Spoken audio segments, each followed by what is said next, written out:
दोस्तों, सबसे पहले सब्सक्राइब करें, नोटिफिकेशन बेल दबाएं और सबसे पहले वाली ऑप्शन ऑल करें, जिससे हमारी आने वाली नई वीडियो की नोटिफिकेशन आपको फ़ौरन मिल जाएगी।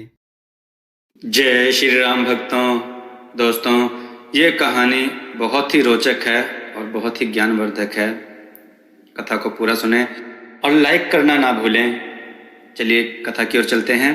आज की कथा है अंधे साधु का लालच और 80 ऊंट। आइए कथा श्रवण करें। बाली नगर के राजा एक दिन अपने महल में उदास बैठे थे। तब एक मंत्री किसी काम से वहां आ पहुंचे। राजा को चिंतित देखकर वह चुपचाप हाथ बांधकर एक तरफ खड़ा हो गया। थोड़ी देर बाद राजा ने आंख उठाकर उसकी तरफ देखा और फिर नजरें नीची कर ली, लेकिन बोले कुछ नहीं। यह हाल देखकर मंत्री से रहा ना गया। सिर झुकाकर वह आदर से बोला, महाराज, आज यह कैसी उदासी आप पर छाई है? काहे का सोच है जो इतने फिक्रमंद है?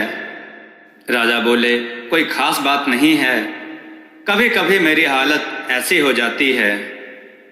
अब तुम कोई तरकीब सुझाओ कि तबीयत हमारी कुछ बदले और दिल से यह बोझ उठे।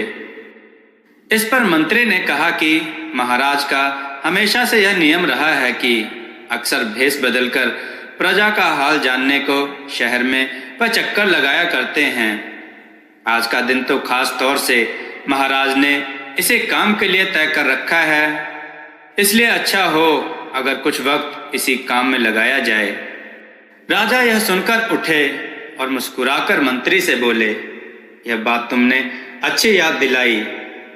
जाओ जल्दी भेष बदलकर आ जाओ, तब तक हम भी भेष बदल लेंगे। फिर दोनों 2 घड़ी शहर का चक्कर लगाएंगे और अपनी प्रजा का हाल मालूम करेंगे। थोड़ी देर बाद दोनों अपना अपना भेष बदलकर व्यापारी का भेष बनाकर शहर का हाल चाल मालूम करने निकल पड़े। चलते चलते वे शहर से बाहर निकल गए। आगे एक नदी थी। नदी पर पुल बना था। दोनों चाहते थे कि नदी पार कर बस्तियों में कुछ देर घूमा जाए। तभी पुल के नुक्कड़ पर बैठे एक अंधे साधु की आवाज उनके कानों में पड़ी। दोनों रुक गए। फिर साधु ने आवाज लगाई, ओ जाने वालों, भगवान के नाम पर इस अंधे साधु को भी कुछ देते जाओ। राजा ने अपनी जेब से एक सोने का सिक्का निकाला और उसके हाथ पर रख दिया। इस पर अंधे ने राजा का हाथ पकड़कर कहा, ऐ मेरे दाता, यह भिक्षा देकर तुमने इस अंधे पर बड़ा उपकार किया है, अब एक और उपकार कर दो। राजा ने पूछा, वह क्या? साधु बोला, एक थप्पड़ मेरे सिर पर लगा दो कि मैं इसे सजा के लायक हूं, बल्कि इससे भी ज्यादा के। और यह कहकर उसने राजा का हाथ छोड़कर उसका पांव पकड़ लिया।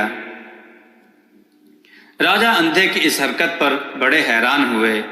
बोले, ऐ भले आदमी, तेरे सिर पर थप्पड़ लगाकर अपनी भिक्षा के पुण्य को क्यों नष्ट करूं? भला यह कोई बात हुई? यह कहकर उन्होंने अपना पैर छुड़ाकर आगे बढ़ना चाहा, मगर साधु ने पैर को कसकर पकड़ लिया और कहा कि ऐ मेरे दाता, मेरी इस गलती को माफ कर दो और एक थप्पड़ मेरे सर पर जरूर लगा दो, नहीं तो अपनी यह दी हुई भिक्षा वापस ले लो, क्योंकि मैंने कसम खा रखी है कि बिना थप्पड़ लगवाए भिक्षा नहीं लूंगा और मैं इस कसम को नहीं तोड़ूंगा। अब राजा क्या करते?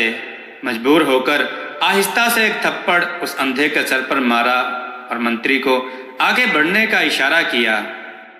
अंधे ने राजा का पैर छोड़ दिया और दोनों हाथ जोड़कर उन्हें दुआ दी। मंत्री और राजा दोनों वहां से आगे बढ़े, लेकिन थोड़ी दूर आगे जाकर राजा ने मंत्री को हुक्म दिया, इस साधु को कल दोपहर के काम के बाद हमारे दरबार में उपस्थित होने का आदेश दिया जाए। हम इसकी अजीब सी कसम की वजह मालूम करना चाहते हैं। मंत्री ने वापस जाकर साधु से कहा, वह जिन्होंने तुम्हें अभी अभी सोने का सिक्का दान में दिया है वह यहाँ के राजा हैं। तुम कल दोपहर के काम के बाद उनके दरबार में हाजिर हो जाना। वह तुमसे कुछ पूछना चाहते हैं। अगले दिन दोपहर के काम के बाद वह अंधा साधु राजा के दरबार में उपस्थित हुआ और उसने राजा को नमस्कार किया। राजा ने पूछा, आपका नाम क्या है? उसने कहा, बाबा बद्दू। राजा ने कहा, कल मैंने एक सोने का सिक्का तुम्हें दिया था, तो तुमने उसको लेकर क्यों मुझसे जिद की थी कि मैं तुम्हें एक थप्पड़ मारूं या अपनी भिक्षा वापस ले लूं? तुमने कसम क्यों खाई है कि जो कोई तुम्हें भिक्षा दे वह तुम्हें एक थप्पड़ भी मारे?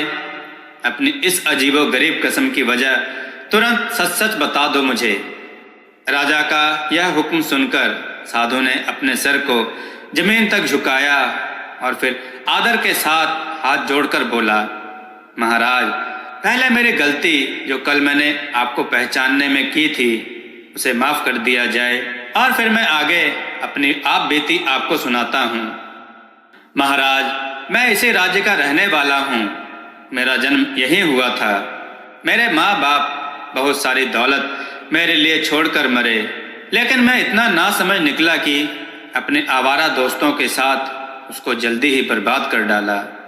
जब पास में कुछ ना रहा तो वे दोस्त भी मुझे अपने हाल पर रोता छोड़कर अपने अपने रास्ते चले गए। मैं सोचता रह गया कि क्या करूं। कभी दोस्तों की बेवफाई पर सिर धुनता, कभी अपनी कम अक्ली पर पछताता, पर अब क्या हो सकता था। लाचार होकर जो कुछ जमा पूंजी बाकी रह गई थी उसे इकट्ठा किया और किसी तरह उससे कुछ ऊँट खरीदे और उन ऊँटों को किराए पर चलाने लगा। अब चूंकि समझ आ गई थी इसलिए बहुत सोच समझकर खर्च करता और कुछ आगे के लिए भी बचा कर रखता। जब इतना रुपया इकट्ठा हो जाता कि एक ऊँट खरीदा जा सके तो उससे ऊँट खरीद लेता। इस तरह होते होते मेरे पास 80 ऊँट हो गए।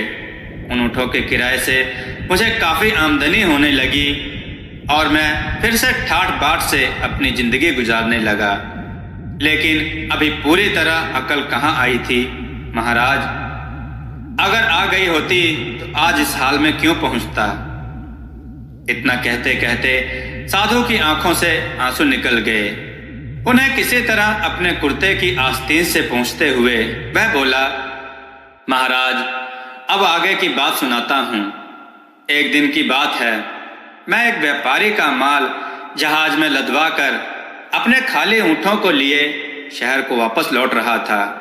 रास्ते में क्या देखता हूँ कि एक बहुत बड़ा हरा भरा चरागाह सामने है। मैंने सोचा 2 घड़ी आराम कर लिया जाए।